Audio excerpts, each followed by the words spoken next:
নমস্কার বন্ধুরা, শ্রাবণী রান্নাঘরে আপনাদের সবাইকে স্বাগত জানিয়ে আমি আবারও একটা রান্নার ভিডিও নিয়ে আপনাদের সামনে চলে এসেছি। আজকের আমি আপনাদের করলা দিয়ে একটা অসাধারণ রেসিপি বানিয়ে দেখাবো। আশা করি আপনাদের ভালো লাগবে। তার জন্য কিন্তু আমার পুরো ভিডিওটা আপনাদের দেখতে হবে। আর দেখা শুরু করার আগে একটা লাইক দেবেন, সুন্দর একটা কমেন্ট করবেন আর শেয়ার করতে কিন্তু ভুলবেন না। তাহলে চলুন আজকের আমি এই করলা দিয়ে কি বানাই সেটা আপনারা একবার দেখে নিন। করলার এই রেসিপিটা বানানোর জন্য প্রথমে আমি এখানে দেখুন গ্যাসটা অন করে একটা কড়া বসিয়ে দিয়েছি। এবারে আমি কড়ার মধ্যে দেব সর্ষের তেল। এখানে কিন্তু আমি রান্নাটা সর্ষের তেলেই করব। আপনারা চাইলে এটা সর্ষের তেলে করতে পারেন বা সাদা তেলেও করতে পারেন। দেখুন আমি কিন্তু এখানে প্রায় 3 চামচের মতো সর্ষের তেল দিয়েছি। এইবারে তেলটা একটু গরম হতে দেব। তেলটা আমার এখানে দেখুন প্রায় গরম হয়ে গেছে। আর অন্যদিকে আমি এখানে করলাগুলো কিন্তু এইভাবে সরু সরু করে কেটে রেখেছি।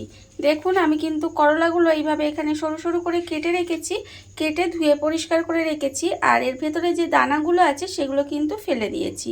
এইবারে এই করলাগুলোকে কিন্তু তেলের মধ্যে দিয়ে দেব। করলাগুলোকে তেলের মধ্যে দিয়ে দেখুন করলাগুলো কিন্তু সমস্তটা প্রথমে তেলের মধ্যে দিয়ে দিলাম। এবারে আমি এর মধ্যে দিয়ে দেব অল্প সামান্য একটু নুন। অল্প একটু নুন দিয়ে দিলাম। আর দেব এখানে একদম অল্প সামান্য একটু হলুদের গুঁড়ো দিয়ে করলাটা প্রথমে কিন্তু খুব ভালোভাবে ভেজে নিতে হবে। করলাটা আমি এখানে একেবারে কিন্তু লাল লাল করে প্রথমে ভেজে নেব। আর করলার তো আপনারা অনেক রকম রেসিপি খেয়েছেন। করলা কিন্তু সবাই খেতে আবার পছন্দ করে না, যেহেতু এটা তেতো।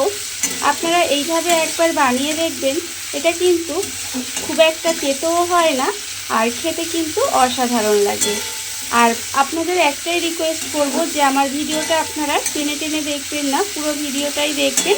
আশা করি আপনাদের ভালোই লাগবে। দেখুন আমি কিন্তু প্রথমে করলাটা একটু লাল লাল করে ভেজে নেব। করলাটা আমি এখানে দেখুন লাল লাল করে ভেজে নিয়েছি। আর করলাটা কিন্তু সবুজ সবুজ থাকলে হবে না, একদম মচমচে করে লাল লাল করে কিন্তু করলাটা প্রথমে ভেজে নিতে হবে। দেখুন এখানে কিন্তু আমার করলাটা ভাজা হয়ে গেছে। এইবারে আমি করলাটাকে আলাদা করে তুলে রেখে দেব। করলাটা আমি এখানে আলাদা করে প্রথমে তুলে রেখে দেব। করলাটা আমি এখানে ভেজে আলাদা করে তুলে রেখে দিয়েছি। এইবারে আমি একটা মশলা তৈরি করে নেব। তার জন্য নিয়েছি মিক্সিং জার। এবারে আমি এর মধ্যে দেব, দেখুন এখানে আমি রেখেছি 1 চামচ সাদা সর্ষে, 1 চামচ কালো সর্ষে আর 1 চামচ পোস্ত। এই সমস্তটা কিন্তু আমি এখানে দিয়ে দিলাম। এবারে আমি দেব এর মধ্যে, দেখুন এখানে রেখেছি আমি 2টো কাঁচা লঙ্কা। সেই কাঁচা লঙ্কাটা আমি এর মধ্যে দিয়ে দিলাম। এবারে আমি এর মধ্যে অল্প সামান্য একটু জল দেব, দিয়ে আমি কিন্তু মশলাটা এখানে পেস্ট করে নেব। অল্প একটু জল দিয়ে মশলাটা রেডি করে নিতে হবে। মশলাটা আমার দেখুন এখানে কিন্তু রেডি হয়ে গেছে। আমি এখানে মশলাটা রেডি করে নিয়েছি। এইবারে আমি রান্নাটা করব। যে তেলে আমি করলাটা ভেজে রেখেছিলাম সেই তেলেই কিন্তু রান্নাটা করব। তার জন্য আমি তেলের মধ্যে প্রথমে দিয়ে দেব একটা শুকনো লঙ্কা। আর দেব আমি এখানে অল্প সামান্য একটু কালো জিরে। কালো জিরে আর শুকনো লঙ্কাটা দিয়ে প্রথমে একটু ভেজে নিতে হবে। দেখুন এটা কিন্তু আমি একটু ভেজে নেব। এবারে আমি এর মধ্যে দিয়ে দেব যে মশলাটা আমি এখানে পেস্ট করে রেখেছিলাম, সেই মশলাটা কিন্তু আমি এখানে দিয়ে দেব। সমস্ত মশলাটা কিন্তু আমার এখানে দিয়ে দিতে হবে। তেলের মধ্যে আমি সমস্ত মশলাটা দিয়ে দিয়েছি। এইবারে দেখুন মশলাটা কিন্তু আমি এখানে খুব ভালোভাবে এইভাবে একটু ভাজা ভাজা করে নেব, মানে তেলের মধ্যে দিয়ে একটু কষিয়ে নেব। আর এই সময় কিন্তু আমি এর মধ্যে দিয়ে দেব এখানে আন্দাজ মতো নুন। আর দেব এখানে 1/4 চামচ মতো হলুদের গুঁড়ো আর 1/4 চামচ মতো কিন্তু কাশ্মীরি লঙ্কার গুঁড়ো। এটা কিন্তু ঝাল লঙ্কার গুঁড়ো নয়, কাশ্মীরি লঙ্কার গুঁড়ো। এবার সমস্ত কিছু আমি এখানে দিয়ে দিয়েছি। আর দেব আমি এখানে দেখুন মিক্সিটা ধুয়ে অল্প একটু জল দিয়ে দেব। মিক্সি ধুয়ে অল্প জল দিয়ে দিলাম, দিয়ে এবার মশলাটাকে খুব ভালোভাবে একটু কষিয়ে নেব। মশলাটা কিন্তু এখানে খুব ভালোভাবে একটু কষিয়ে নিতে হবে। মশলা আমার এখানে দেখুন খুব ভালোভাবে কষিয়ে নিয়েছি। মশলা থেকে তেলটাও ছেড়ে দিয়েছে, মশলাটা কিন্তু খুব ভালোভাবে একটু কষানো হয়ে গেছে। এইবারে আমি এর মধ্যে দিয়ে দেব অল্প সামান্য একটু ছানা। দেখুন আমি এখানে অল্প একটু ছানা রেখে দিয়েছি, সেই ছানাটা কিন্তু আমি এখানে দিয়ে দেব। ছানাটা দিয়ে কিন্তু মশলার সঙ্গে খুব ভালোভাবে একটু মিশিয়ে নেব। দেখুন এইভাবে আপনারা একবার হলেও রান্নাটা করে দেখবেন। গরম ভাতে প্রথম পাতে কিন্তু খেতে অসম্ভব সুন্দর হয়। মশলার সঙ্গে এইভাবে একটুখানি জাস্ট ছানাটা মিশিয়ে নিলাম। মিশিয়ে নিয়ে এবারে আমি এর মধ্যে দিয়ে দেব, দেখুন এখানে আমি মাঝারি সাইজের একটা বাটির হাফ বাটি দুধ রেখেছি, সেই হাফ বাটি দুধটা আমি এখানে দিয়ে দিলাম।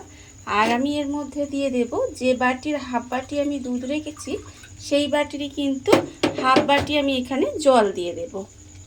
আপনারা চাইলে পুরোটা দুধ দিয়ে করতে পারেন, আমি এখানে হাফ বাটি মানে অর্ধেকটা দুধ আর অর্ধেকটা জল দিলাম। দিয়ে এবারে খুব ভালোভাবে এটা একটু মিশিয়ে দেব। এইভাবে খুব ভালোভাবে মিশিয়ে নিয়ে এটা একটু রান্না হতে দিতে হবে। দেখুন এটা এইভাবে আমি একটু রান্না হতে দেব। গ্যাসটা লোতে দিয়ে আমি এইভাবে দেখুন বেশ কিছুক্ষণ রান্না হতে দিয়েছিলাম। এর ফলে কিন্তু গ্রেভিটা আমার খুব ভালোভাবে ফুটে গেছে।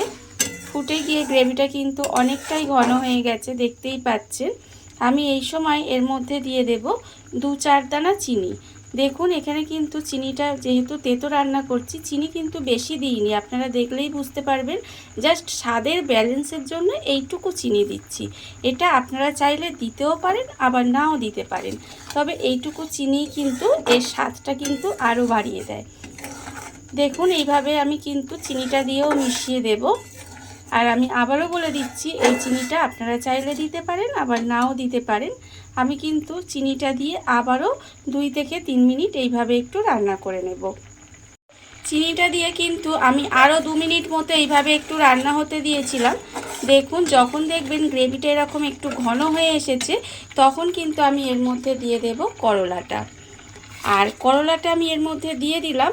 দিয়ে কিন্তু খুব বেশি সময় রান্না করব না, এইভাবে একটু করলাটা দিয়ে মানে ভাজা করলাটা দিয়ে মিশিয়ে নেব। মিশিয়ে নিয়ে 1 মিনিট মতো রান্না করতে দেব। দেখুন বেশিক্ষণ যদি এইভাবে আপনারা রান্না করেন তাহলে কিন্তু এটা তেতো হয়ে যাবে, সেই জন্য খুব বেশি সময় রান্না করব না, 1 মিনিট মতো এইভাবে একটু রান্না হতে দেব। করলাটা দিয়ে দেখুন আমি কিন্তু এখানে 1 মিনিট মতো একটু রান্না করে নিয়েছি। রান্না কিন্তু আমার একেবারে রেডি হয়ে গেছে। নামানোর আগে শুধুমাত্র ওপর থেকে অল্প সামান্য একটু কাসুরি মেথি ছড়িয়ে দেব। দেখুন এটা কিন্তু আমি হাতে একটু গুঁড়ো করে রেখেছিলাম, সেটা ওপর থেকে দিয়ে দিলাম। দিয়ে খুব ভালোভাবে মিশিয়ে নেব।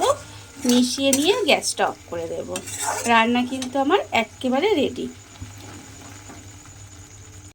দেখুন বন্ধুরা, বাড়িতে থাকা কত অল্প উপকরণে কত অল্প সময় কত সুন্দর একটা করলার রেসিপি তৈরি হয়ে গেছে, আপনারা দেখতেই পেলেন। আর এটা আমি আগেও বলেছি, এটা কিন্তু গরম ভাতের সঙ্গে প্রথম পাতে কিন্তু অসাধারণ খেতে লাগে। আর এই ভিডিওটা যদি আপনাদের ভালো লেগে থাকে, আপনারা যদি ফেসবুক থেকে দেখে থাকেন পেজটি ফলো করে দেওয়ার অনুরোধ রইল। আর যদি ইউটিউব থেকে দেখে থাকেন চ্যানেলটি সাবস্ক্রাইব করে নেওয়ার অনুরোধ রইল। তাহলে চলুন ভিডিওটা আমি এখানেই শেষ করছি। আপনারা সবাই ভালো থাকবেন, সুস্থ থাকবেন। আবারও হাজির হব নতুন কোনো রান্না নিয়ে।